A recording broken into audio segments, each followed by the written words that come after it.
Define ve Arkeoloji YouTube kanalına hoş geldiniz dostlar. Nasılsınız? İyi misiniz? Dilerim iyisinizdir. Çünkü buradaki paylaşmış olduğumuz videolarımız ve tüm gayretlerimiz sizlerin olumlu bir şekilde sonuç almanız içindir. İnşallah videolarımızın sizler için bir faydası oluyordu.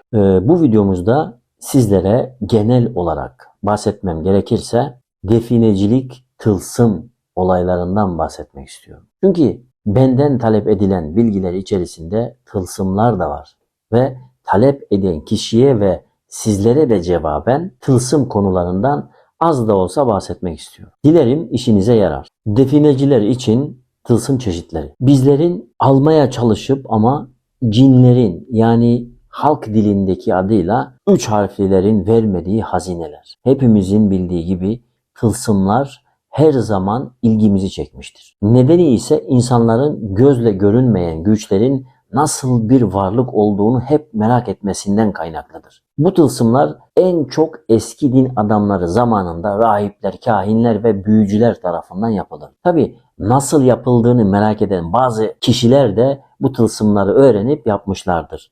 Her yapılan tılsımlar da başarılı mı yoksa değil mi bunu bizim bilmemize imkan yok. Biz sadece bölgedeki işaret ya da sembolleri göz önüne alarak yerin tılsımlı olup olmadığına bakabiliriz. Yani günümüzdeki hocalar da nasıl tılsımı çözerim deyip insanları kandıran varsa geçmişte de tılsım yapıyoruz deyip insanları kandıranlar mutlaka vardı. Çünkü biz insanoğluyuz ve bütün bu özellikler her zaman insanoğlunda olmuştur ve olmaya da devam edecektir. Bu şekilde yapılan tılsım kendisinden beklenen etkiyi göstermez. Umarım defineci arkadaşların karşısına çıkacak tılsımlı yerler de bu şekilde yalancı, bir halttan anlamayan birinin güya yaptığı tılsımlardan olur. Antik çağda tılsım neden yaparlardı? Tılsım yaptıranların o kadar çok nedeni vardı ki anlatmakla bitmez. Ben size sadece birkaç tanesini söyleyeyim. Korunmak için, şöhret için, zenginlik için, güç için, rakipleri alt etmek için, karşı cinsi etkilemek için. Mesela en çok yapılan tılsım çeşidi bunlardır. Bir tılsımı üzerinde taşıyan kişinin kendine göre alması gereken sorumluluklar vardı. Mesela cinsel ilişkiye girmeden önce bu tılsımı mutlaka çıkarmalıdır. Ateş ile demiri birbirine karıştırmamalıdır. Ateşe soğan kabukları atmama, saçak altlarına ve karanlık yerlere küçük abdestini yapmama, saçak altlarına sıcak su dökmeme, yiyeceklerin üzerinde gezmemek ve yiyecekleri mekruh yerlere atmama vesaire gibi sorumlulukları vardır. Bunlar tabii ki tılsımı yapan kişi tarafından tılsım yapılan kişiye ayrıntılı bir şekilde anlatılır. Gelelim definecileri ilgilendiren tılsım çeşitlerine. Tılsım çeşitleri: birinci bölgesel tılsımlar. İkinci yerel tılsımlar ve işaretle belirtilmemiş tılsımlar. Üçüncüsü sahiplenme. Definenin başındaki tılsımlar. Bölgesel tılsımlardan başlayalım. Antik çağ insanları kendilerini düşmana karşı güvende hissetmek için canıyla bedeninin ayrı yerlerde olduğuna inanmıştır. Bu düşmanın en önemlisi tabii ki şeytandı. Şeytan birçok dinde insanları kötülüğe teşvik ettiğine inanılan yaratıktır. Antik çağ insanlarına göre şeytan doğaüstü güçlere sahiptir. Sürekli insanları kötülüğe sürükleyen varlıktır. Bu bazen iblis sözcüğü ile karşımıza çıkar. Şu var ki şeytan eskiden hiçbir zaman cehenneme hapsolmuş biri olarak tanınmadı. Tam tersi istediği her yere giren, çıkan biri olarak tanındı. Böyle bir düşmanın varlığından haberdar olan insanlar önlem almak için kendilerini koruma amaçlı tılsıma başladı. Tılsım çeşitleri arasında en önemli tılsım işareti kuşkusuz o anki o dine mensup kişilere göre haç işaretidir. Haç işareti şeytana karşı koyabilecek en önemli semboldür. Haç işaretinin mezarlara yakın yerlere yapılma nedeninin en büyük sebebi budur. Bazı mezarlar şeytan tarafından rahatsız edileceği düşünülerek yakın yerine istavroz ve benzer şekilde başka tılsımlı işaretler koyulur. Bu işaretlerin mezarı koruyamayacağı düşünülerek işaretler hac ile desteklenir. Mezarlar hacın baktığı yerde ya da uzun kol tarafında olmasının nedeni budur. Bu bazen uzun kol tarafında değil, uzun kol tarafının arka tarafında olur. Burada anlamamız gereken haç işareti ne tarafı koruma altına almışsa mezarlar o tarafta olur. Ve buradan şunu anlamamız lazımdır ki haç işaretlerinin yanlarında ve özellikle tam karşısında mezar veya mezarların olma ihtimali çok yüksektir. Tabii ki biz burada şeytanı örnek gösterdik. Bu mezara nereden kötülük gelirse gelsin hac her zaman görevi başındadır. Düşüncesi vardır yani. Biz buna bölgesel tılsım diyoruz. Yılan ve balık da yine en önemli tılsım işaretidir. Özellikle yılan tılsımı en belalı tılsımdır. Kurtulması uzun zaman alır. Bölgesel tılsımlar en çok kilise ve bayan mezarlık alanlarında olur. Burada göreceğiniz haç işaretleri bölgenin tılsımlı olduğu anlamındadır. Özellikle kayalara yapılan dikey pozisyondaki haçlar anlatmaya çalıştığım konuyla doğrudan ilişkilidir. Bayan mezarı neden tılsımlanır konusuna değiniyoruz. İnanışlara göre şeytanın askerleri, yardımcıları veya onun hizmetçileri kadınları etkilemek için işte keçi, geyik, bazen de böyle süpürgelerin üzerinde çıplak uçtukları biliniyordu. Öyle inanılıyordu. Kadınların zayıf ve güçsüz oldukları için şeytanlar tarafından baştan çıkartılmaması için mezarların birçoğuna tılsım yapılır. Defineci arkadaşların bu cümlemi dikkate alarak özellikle Roma dönemine ait bayan mezarlarında dikkatli olmaları gerekmektedir. Yerel tılsımlardan bahsedelim. Yerel tılsımların bölgesel tılsımlardan farkı sadece bulunduğu bölgeye hükmeder. Sistemin işleyiş şekli aynıdır. Tek farkı geniş bir alana değil, sadece bulunduğu bölge için geçerlidir. Bu tip yerlerin birkaç metre ilerisinde yapacağınız çalışma sizi etkilemez. Bu tılsımlanmış yerin dışında kaldığı için tılsımın sizi etkilememesine neden olur.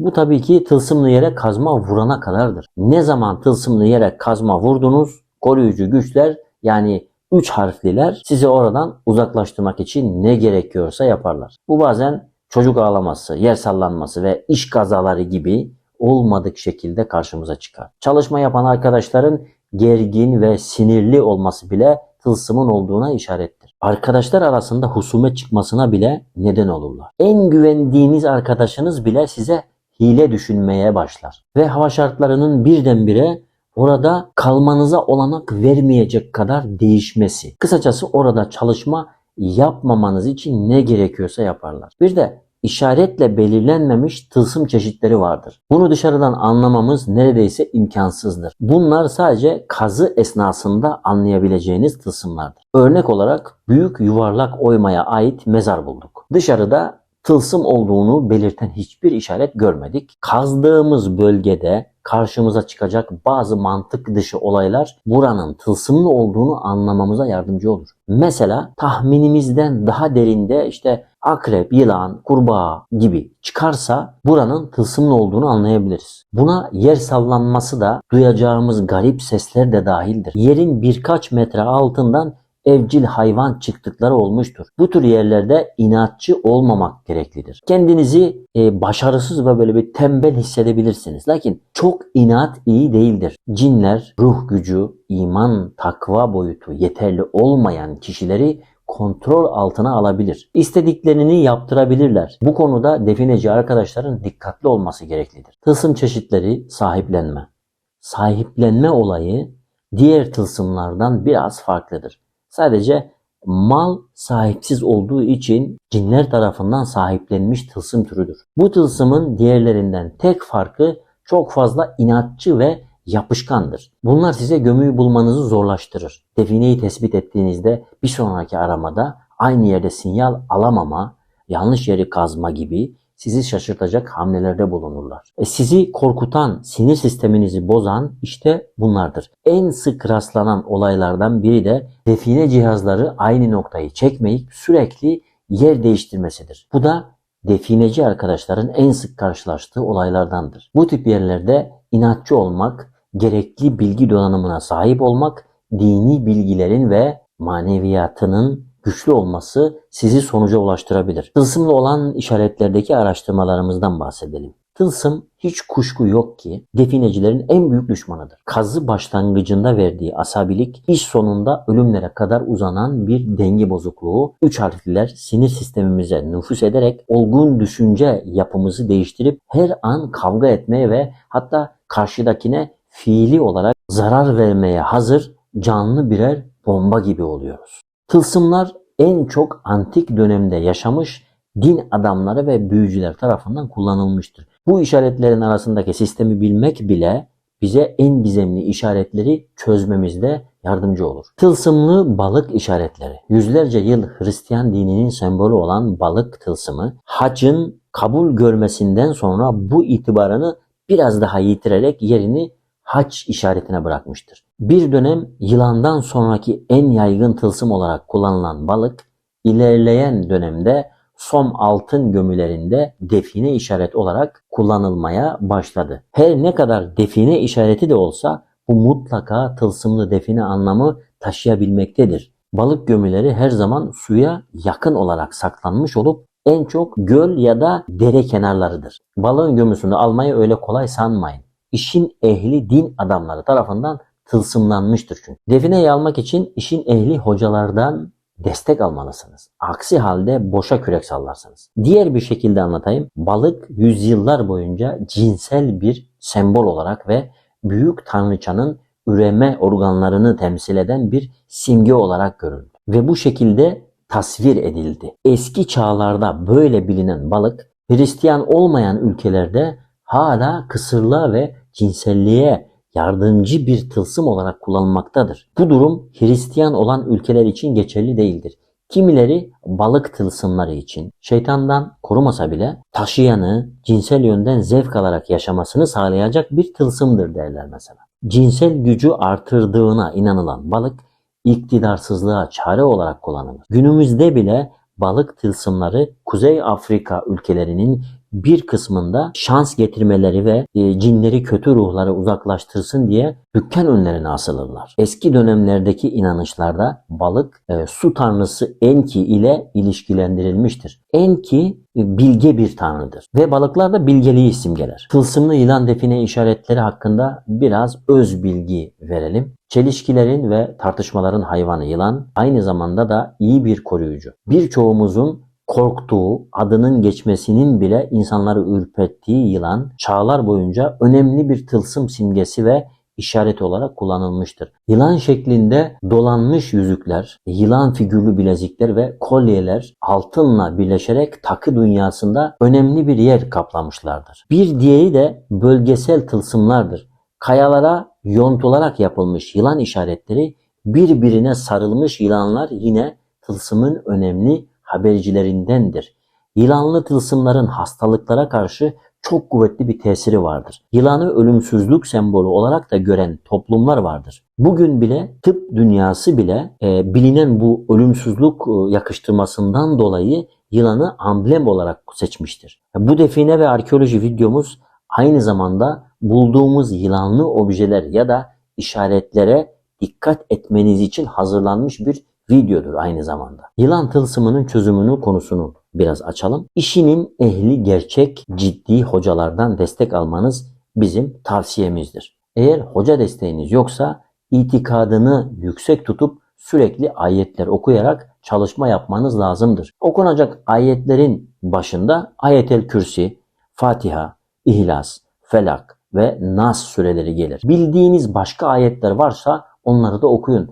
Fazla okumaktan değil, az okumaktan zarar gelir. Bunu da unutmayın. Bunun dışında safsata çözüm yöntemleriyle tılsımı çözme yolları aramayın. Özellikle bu yollarda egosunu tatmin etmek isteyen bir yığın çakma hocalar var. Bunlarla işbirliği içine girmeyin. Biz defineciler öncelikle mantığımızı bilimsel gerçekler üzerine inşa etmeliyiz. Yılanlar içerisinde gömüsünün en kolay alınacak olan öpüşen yılandır. Yer olarak 2-3 metre çevresinde girişi olup çok zorlu bir çalışma gerektirir. Yerin belli olmasına rağmen meblağa ulaşmak oldukça zordur. Yılan tılsımına çarpılıp uzun zamanlar hacı hoca gezen defineci arkadaşlarımız vardır. Bu yılanda tılsım var mıdır diye çelişkide kalmanıza gerek yok. Her yılan işaretinde mutlaka tılsım vardır diye bakmalısınız. Milattan önce 400 yılına ait tüm yılanlar tılsımların en güçlüsü olup milattan sonra 400 yıllarında da en güçlü tılsım haç işareti ikinci sırada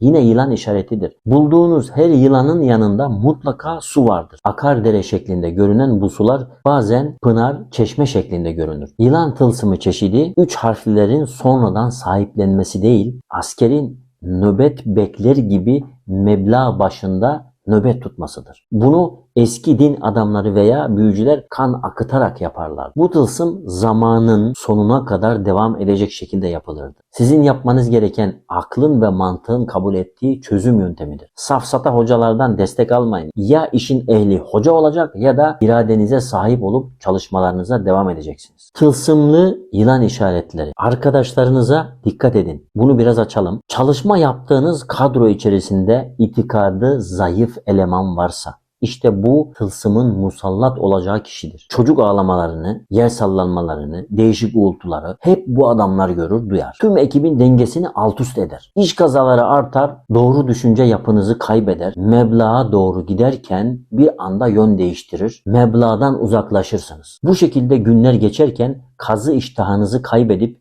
bölgeyi terk edersiniz. Bu şekilde köstebek yuvasına çevrilmiş kazı bölgesine kimse rağbet göstermez. Ne arayacağını, nerede arayacağını bilmediği için ilgisini çekmez ve yer öyle kalır. Sonuç tılsım galip çıkmış olur. Tılsımlı istavroz define işareti anlamlarına da biraz değinelim. İstavroz Hristiyanlık başta olmak üzere birçok kültürde yaygın olarak kullanılan en eski semboldür. İstavrozun biçimsel olarak özgün anlatımı onun insan vücuduna benzetilmesidir. Hz. İsa'nın kol ve bacaklarının bağlanıp üzerinde öldürüldüğü dar ağacının şekli ve bu olay yüzyıllar boyu Hristiyan dünyası üzerinde çok üzücü ve kalıcı bir etki yapmış. Ve istavroz da böylelikle kutsal bir sembol olmuştur. Öte yandan istavroz üzerine İsa'nın kutsal kanı sürüldüğünden günahlardan arınma ve şefaat dileme aracı olmuştur. Burada şunu da bilmeliyiz. Haç ve istavroz aynı mantığın ürünleridir. Altın, gümüş, taş, kristal, tahta, cam ve benzeri birçok maddeden yapılan istavrozlar ise bilhassa Hristiyan aleminde en çok rağbet edilen tılsımlardandır. Genelde boyunda ve zincirin ucunda kullanılan bu istavrozların yüzük hatta küpe olanları bile mevcuttur. İstavrozları taşıyan kişiyi hastalıklardan, kötülüklerden, büyülerden ve vampirlerden koruduğuna inanılan tılsımlardır. Bu istavrozlar mezar başlarında kayalara oyma şeklinde yapılır. Bundaki amaç ise mezara gelecek olası kötülüklerden korumak içindir. İstavroz olan yer mutlaka tılsımlanmıştır. Bu tılsımların günümüzde ne kadar etkili ya da değil kestirmek zor. Bu istavrozların bir kısmı tekil mezarları temsil ederken bir kısmı da mezarlık alanlarını korumak için yapılmıştır. Neredeyse tüm nekropollerde istavroz işaretine rastlamak mümkündür. Her istavrozda 4 kanat bulunur. Bu kanatlar eşit büyüklükte ise burası tam yeridir. Kanatlardan biri uzunsa ki mutlaka uzun olur. İşte istavrozun koruduğu alan burasıdır. Yani define, mezar, küp ne ararsanız uzun taraftadır. Tılsımlı baykuş define işaretleri konusuna da değinelim. Şimdi baykuş saldırır halde ise buradan tepe üzerine çıkacağız. Buranın adı Türbe Tepe'dir. Bu tepedeki mezarın ortasını kazıp ortalama belimize kadar indiğimizde yüklü miktarda hazineyi bulma ihtimalimiz çok büyüktür. Burası vezir mezarıdır. Dikkatli olmak lazım. Mezarın içi tılsımlı olma ihtimali yüksektir. Baykuş kem gözlere karşı en iyi koruyucu. Yine bir başka göz olduğu varsayımıyla tasarlanan baykuş şeklindeki tılsımlar en dikkat çekici özelliği gözlerin keskin olması. Baykuş kayalara oyulduğu gibi camdan veya metalden yapılır. Bugün bile hala popülerliğini koruyan baykuş tılsımlarının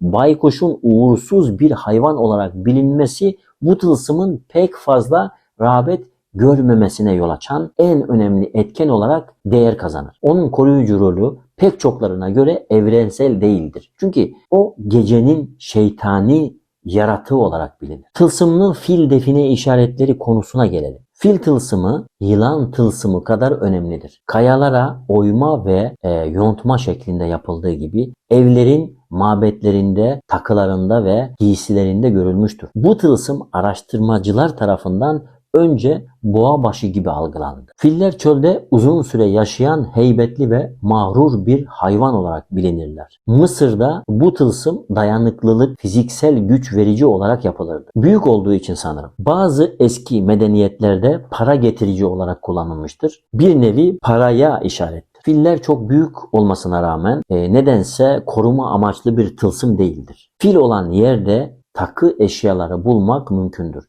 Muhtemelen bunlarda tılsımlıdır. Oyma işaretlerinde tılsım konusuna gelelim. Yuvarlak oymalarda tılsımın olup olmadığı konusu şöyledir. Şimdi yuvarlak oymaların çoğu mezar işaretidir. Bu mezarlarda tılsım olup olmadığını anlamamız için oymaların yanındaki diğer işaretlere bakmamız gereklidir. Eğer ki oyma işaretlerinin yanında istavroz ya da benzer şekilde karışık kanal varsa bu mezar tılsımlıdır. Özellikle mezarlık alanlarında oymalardan ayrı duran bazı kayalarda karışık kanallar görünür. Bu sadece mezarın değil bölgenin tılsımlı olduğu anlamındadır. Yılan ve balığın tılsımlı olduğunu zaten biliyoruz. Buna benzer onlarca tılsım işareti var. Oyma yanında bu işaretlerden birine denk geldiniz mi? İşte size tılsım. Kısacası oyma işaretinde tılsım olup olmadığını anlamanız zordur. Ancak yanındaki destek veren işaretler bize yardımcı olur. Tılsım varsa mutlaka gerçek işin ehli hocalara başvurun. Bunu biraz açalım. Oyma işaretlerinde tılsım varsa işin ehli hocalardan destek alabiliriz. Hocanın gerçek hoca olmasına, sahte yani çakma hoca olmamasına, yani kendine bile hayrı olmayan, açlıktan ağzı kokan ve sövüşleyecek boş kafalıları arayan bir zavallı olmamasına dikkat edin. Ben müneccimim, medyumum ya da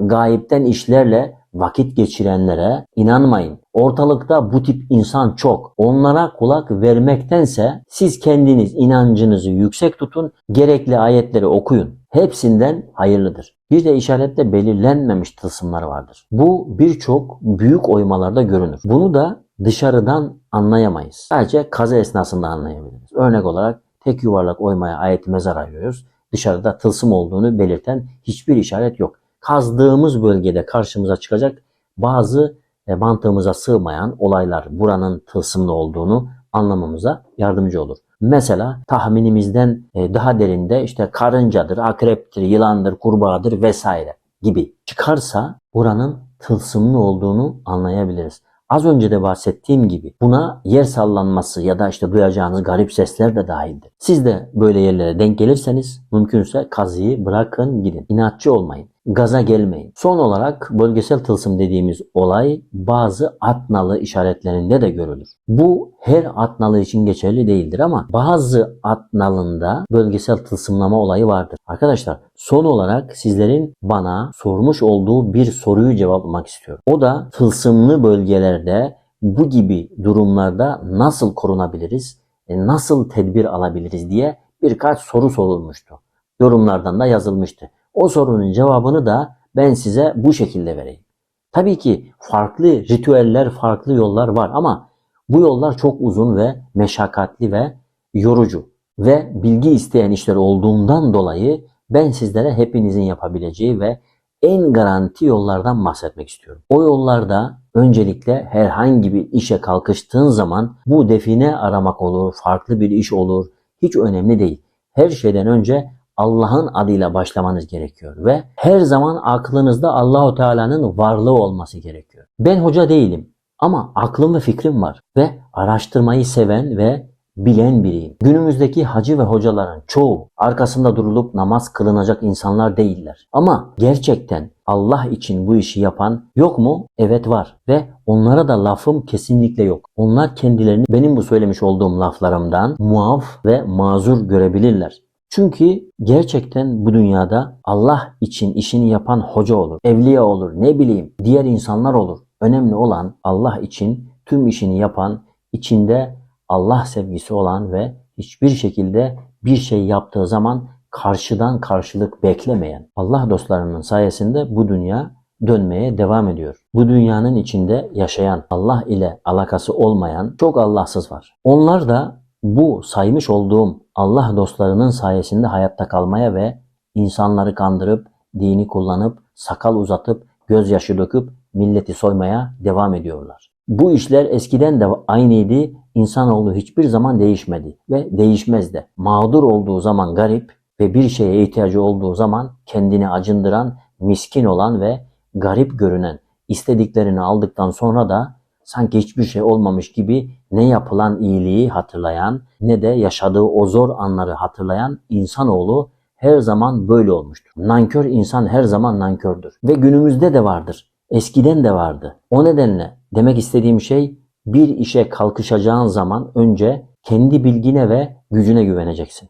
Ve Allah için yapacaksın. Ne yaptıysan. İçinde herhangi bir art niyet varsa ve bir iş yapmaya başladıysan bil ki o iş kesinlikle olmayacak. Sen istediğin kadar plan yapıp hesaplar yapsan bile bizim Yaradanımız var. Hesapların hesabını yapan, daha olmamış, yapılmamış hesaplardan haberdar olan var. O nedenle biz ancak zaman kaybı yaparız. Çünkü öncelikle bir işin olması için niyetinin düzgün ve itikadının çok güçlü olması gerekiyor.